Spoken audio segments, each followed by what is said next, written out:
2022 সালে একটা mythological thriller film release করেছিল যার নাম কান্তারা।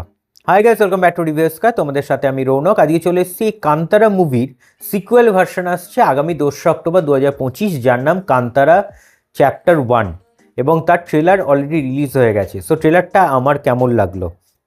এটা রিটেন অ্যান্ড ডিরেক্টেড বাই হচ্ছে ঋষভ শেট্টি এবং এটা নিয়ে আমার কান্তারা নিয়ে স্পেশালি কিছু বলার আছে।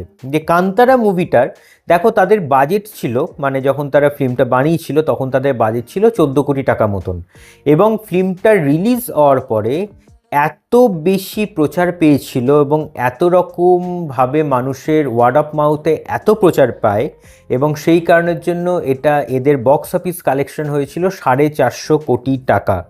It's huge. এবং সেখানে দেখতে গেলে সেই কারণের জন্য এবার মেকার্সরা কী করেছে, যে কান্তারা চ্যাপ্টার 1-এর বানানোর জন্য তাদের বাজেট হচ্ছে 125 কোটি টাকা, এবং যেটা অলরেডি তাদের ডিস্ট্রিবিউশন যে রাইটস সেটা অলরেডি অ্যামাজন প্রাইম কিনে নিয়েছে, এবং যেটা হচ্ছে তারা কিনেছে 125 কোটি টাকা দিয়েই।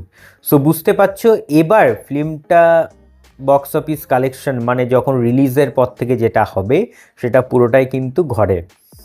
এবার ট্রেলারটা আসি। ট্রেলারটা ডিউরেশন হচ্ছে 3 মিনিটের কাছাকাছি এবং ট্রেলারটা আমার ভীষণই ভালো লেগেছে। এবং ট্রেলারটার যে ধরনের কাট বা যে ধরনের যেরকমভাবে তারা দেখিয়েছে ভিজুয়ালি, সেটা কিন্তু ট্রিমেন্ডাস ভালো হয়েছে।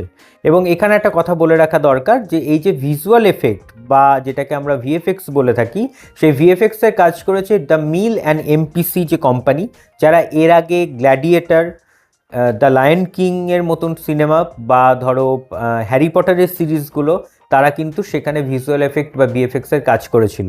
সেই কোম্পানিকে দিয়ে কিন্তু এবার এই কান্তারা চ্যাপ্টার 1-এর কাজ কিন্তু হয়েছে। সো বুঝতে পারছো মেকার্সরা কতটা সিরিয়াস এই বিষয়টাকে নিয়ে। সেই কারণের জন্য ট্রেলারে দেখবে তোমরা, যেখানে একটা টাইগারের শট রয়েছে যেটা খুব একদম আসছে, টাইগারটা হেঁটে সেই শটটা বলো, বা এই দেখবে যে ওই একটা ইঁদুরের, অনেক কটা ইঁদুর নিয়ে একটা জঙ্গলের মধ্যে যে শটটা রয়েছে, সেই শটগুলোকে কিন্তু তুমি ধরতেই পারবে না যে এগুলো এখানে ভিজুয়াল এফেক্টস বা ভিএফএক্স এখানে ইউজ করা হয়েছে। তাহলে কতটা যেন মানে প্রমিনেন্ট মনে হচ্ছে বিষয়গুলোকে। সো এবার যেটা বলার, যে এই ফিল্মটা যদি ভালো হয়, মানে ভালো হয় in the sense word of মাউথে বলো বা ফিল্মটা দেখে যদি হাইপস তো ভীষণ রকম ফিল্মটাকে নিয়ে, সেটা তো বোঝাই যাচ্ছে, কারণ 27শে নভেম্বর 2023 সাল নাগাদ ফিল্মটার কান্তারা চ্যাপ্টার 1-এর টিজার রিলিজ হয়েছিল। সো এতদিন পরে এটার ট্রেলার রিলিজ হলো এবং ফিল্মটা রিলিজ হচ্ছে 2 অক্টোবর, তার কয়েকদিন আগে তার ট্রেলার রিলিজ হয়েছে। সো এটাকে নিয়ে হাইপস কিন্তু ভীষণ রকম, এবং আমার মনে হয় যে ফিল্মটা হিট হলে অনেক বড় বড় সিনেমার বক্স অফিস যে কালেকশন সেগুলোকে কিন্তু ডাউন করে দিতে পারে এই ফিল্মটা, সেটার জন্য কিন্তু যথেষ্ট। এখন দেখা যাক সেটা কি হয়। সো এই ছিল হচ্ছে আজকে কান্তারা চ্যাপ্টার 1-এর ট্রেলার রিভিউ। ভালো লাগলে লাইক করে শেয়ার করো এবং চ্যানেলটা সাবস্ক্রাইব করে দেও। কেমন লাগছে সেটা কমেন্টসে জানাতে ভুলো না। সো ভালো থাকবে, সুস্থ থাকবেন এবং সিনেমা দেখবেন আমাদের চোখ দিয়ে। Thank you.